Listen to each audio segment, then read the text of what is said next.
Hello and welcome to FTB Sports. This is a brand new show called Talking Points. We are going to be discussing the game after the night after the day after the night before, whatever you want to call it. We are a little bit calmer, 24 hours or less than just under 24 hours since the game. And we're going to try and give you a little bit more of a calmer approach to this. And we'll look at 3 talking points and have a little bit of discussion. I'm joined as usual by my super guest, Mike. Mike, after last night, what can we say? I've kind of calmed down a little bit. Yesterday, I don't even know where you can be. Well, I know we've got the talking points, but when you where to begin, I just don't know where we would begin. Mate, there's so many talking points, but we're only going to do 3. Yeah, I think we're going to choose the 3 most appropriate ones. It could be anything. And like I said, when we go forward doing this show, we'll have to look and decide what we think is the most appropriate. But I had a few things in my head last night. I couldn't believe. So let's get into the first one. Yeah. Hugo Lloris. Talk to me about Hugo Lloris. I would say he's one of the culprits yesterday for us conceding. I mean, I would say 3 of the goals potentially were his fault. Certainly 2 of them.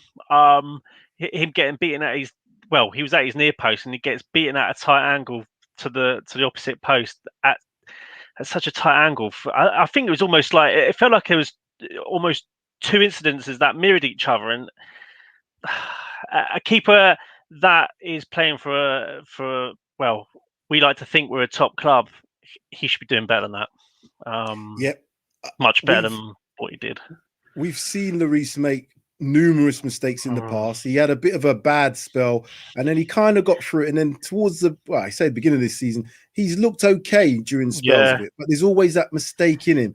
And last night, it was just, to me, there was too many mistakes that all came at once. The first goal, again, we gave the ball away, as you know, Hotspur gave the ball away, but there was still a lot to do from that position.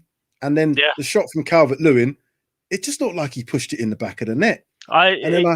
He did. It was, and then I looked at the 2 Richarlison goals. Obviously, the first one, you could say, could he have done better? Potentially, potentially not. It was a good strike, but it was low down. But I still think the keeper should be getting down to it. But Richarlison's second goal, he shouldn't be going in at his far post like that. No, not at all. Not for a keeper of his caliber. He should be parrying that across, out of danger to the opposite side where the ball's flowing in. Just parry it across, and it's safe, and no one's running in, so he's not in danger. So and for that, and for the 5th goal as well, I looked at that. I know there was, again, it's a catalogue of errors that happened with that 5th goal. You see the ball being given away by Winks. Then was it Doherty? Is not quite in the right position. And then, the shot kind of goes in that same kind of corner when, again, I'm thinking, Lloris, could he have done better? We've got a comment here. I don't know. We've got some live viewers here. So Conway said, Hugo should get a knighthood. He is definitely not a Spurs fan. He should get a knighthood for just some of the ways he just can find ways of losing us games. That's what he should get a knighthood for. Dear. But like I said, it's a bit more calmer today. I've looked at it and thought to myself, he's better than Joe Hart, so we can't throw him under the bus. So we're going to have to stick with him. Yeah. Should we move on to the next point? Yeah. The penalty. Tell me about the penalty. I don't think it was a penalty. Like, even when you sort of slow it down in slow motion, it's hard to actually pinpoint where he's actually been clipped. And it's one of them whereby, I mean, you saw it, which almost mirrored Pogba's. I think it was Pogba who'd done something similar, whereby, was it Pogba? I think it was Pogba, where he's kicked the back of his leg. I know it wasn't as blatant. It wasn't as blatant with the Højbjerg penalty, but I didn't see it. Even when you run it, you can run it past as many times as you want. I beg to differ that anyone can see a clear-cut penalty there. And Højbjerg, what's he supposed to do? It's like he can't move out of the way. He's running. He's not like he's done it deliberately. If the player's gone across him, you could probably argue that it's a smart penalty. Maybe the striker knew what he was doing and thought, I "Oh, really forget." believe he did. Yeah, and I think if Because he's probably thinking, "Oh, if I get the slightest of touches, I'm going down." the And thing is, that's I what he's didn't done. even see a touch. No, To be honest, I didn't see a touch. What I think happened was the player's gone by him. He knows that yeah, the player's going to come across and he's kind of done his theatrics with he's done his back leg and made it look yeah, like he trips himself. I've seen that a yeah, number of occasions from different players. It's when it gets against you, it's like, oh my God, how can the referee yeah, fall for that? And once he's yeah, given his decision, this VAR debate about whether or not it goes to VAR, I think if the referee's given, it's not a clear and obvious error. So there was yeah. nothing that can be done. And that is where I'm thinking, how many times I've looked at it a number of times and I still can't see the clip. I The still thing can't is, see it. no, and I've looked over it numerous times as well, and literally I can't see the connection. Like I don't know if we're slowing it down to see the connection. How's the ref seen that? I mean, he hasn't got. You can't tell me he's got better vision than us, even when we're slowing it down. I mean, and it's not just Tottenham have had something similar happen to them. Like, you could go to Arsenal when David Lewis got penalised. I don't know how the refs are calling these a foul. It's killing the And game in some ways. and for me, the referee needs help in that instance. If he gives a Yeah. penalty automatic, because from where he's standing, it looks like he's been clipped. I can obviously I can agree with that. When you see the Yeah. in normal time, you think, oh, he might have been clipped there. When you slow it down a number of times and go from Yeah. different angles, it's inconclusive to me. So why can't these things go to VAR and say, look, because it's inconclusive, because you can't see the clip, don't we then say it was no touch? Do we have to say it's a touch? This is it. So why didn't like stuff like this should be going to VAR? That's what VAR's there for, surely. I would have thought so. Where the refs not 100% certain. I mean, it looked like. I mean, arguably from the refs' point of view and from his direction and from his view, you can argue, yeah, it looks like he's gone down from being touched, and you can understand why he's given it. However, he should be going to VAR should be assisting him there. And let's say there's other penalties as well that have happened this season, which you could argue it's the same situation. So, yeah, clever play by the striker. That's what I'm putting it down as. Refs, very clever play. The striker's sold the ref, and he's brought very it. Clever play. So before we get into our final talking point for today, like, subscribe, share, comment. FTB Sports. Make sure you like and subscribe and comment. Share this as much as you can. This new show, we're going to be doing this hopefully after each game. Once we've calmed down, as I said, this is more of a calmer approach rather than the instant match reactions where I was almost going to lose it last night. But as I said, it's now the night after the night before, whatever you want to call it. So yeah, we have to accept that we did lose that game. So the final point that we're going to do today, and this is probably more relevant for the game coming up at the weekend: attack or counter-attack. Jose is probably going to say, you see what happens when I go for an attacking style? We concede 5 goals. 100%. I want to go back to counter-attack. I don't know if he's going to do that, but I'm assuming that this won't be going through his head. What's your thoughts? Attack or counter-attack?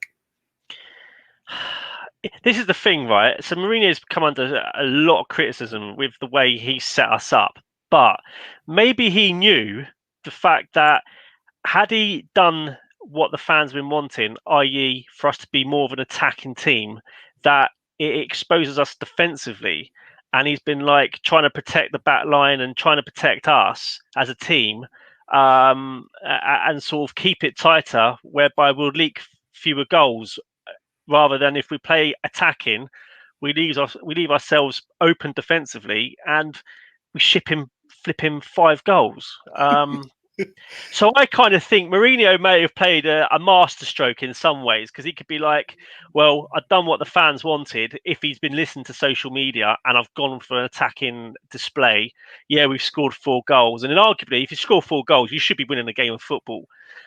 But you can't argue with how many goals we've shipped in. So I don't blame him if he goes back to the counter-attacking style of football we play. And to be fair, if it means us winning 1-0, 2-1, whatever the tight scoreline might be, I'll take that all day long. If it means we're not shipping in 5 goals and losing to teams like Everton in a cup, I'll win ugly all day. If it means we're being successful. I said yesterday that game wasn't so much of a football FA Cup game. It was more like an NBA playoff game. And if we play like that against City, it could be cricket scores. I'm talking big scores because they would absolutely exploit us. Our defense last night was not good enough. There was so many mistakes. And if you couple that with City's 15-game winning streak, they're coming into this game thinking, oh, this is not there for the taking. 100%. And most of their players got rested. So I liked the attacking threat that we showed last night. We had nearly 30 shots at goal, whatever we had on target. Yeah. But I always keep saying, if you lose 5-4, what good is it? Would we have really wanted to lose that game playing great football or win that game playing ugly? I know which one I'd prefer. Same here. I'd prefer the latter, but win ugly all day long. No one's going to remember a game of football that we've scored 4 goals, conceded 5 and lost. I mean,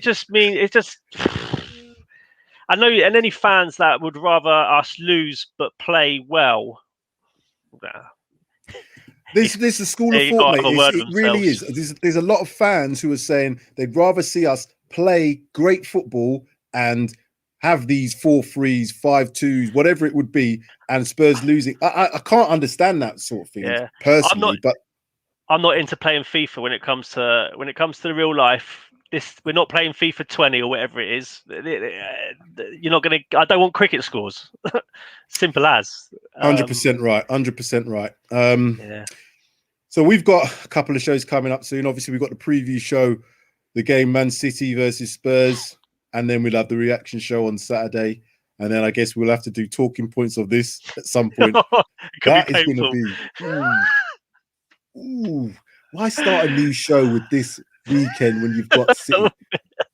Dear. We chose a good weekend to start this. It is what it is. It is what it is. So I think we're going to wrap up there. Cool. Thank you all for watching. Like, subscribe, share, comment. FTB Sports will road to 500. We get to 500 subscribers. We're doing a free football shirt of your choice with your name on the back and number of your choice as well. We need to get to 500 subscribers. Please, again, keep sharing us. Keep looking out for more content. There's a number of fan shows out there, a whole host of content that we're going to be delivering to you. So please look out for that by subscribing to the channel. Make sure you put some notifications on as well. Mike, I guess I'll see you again soon. And yeah, come on, you Spurs, as they say. See you later. Cheers, mate.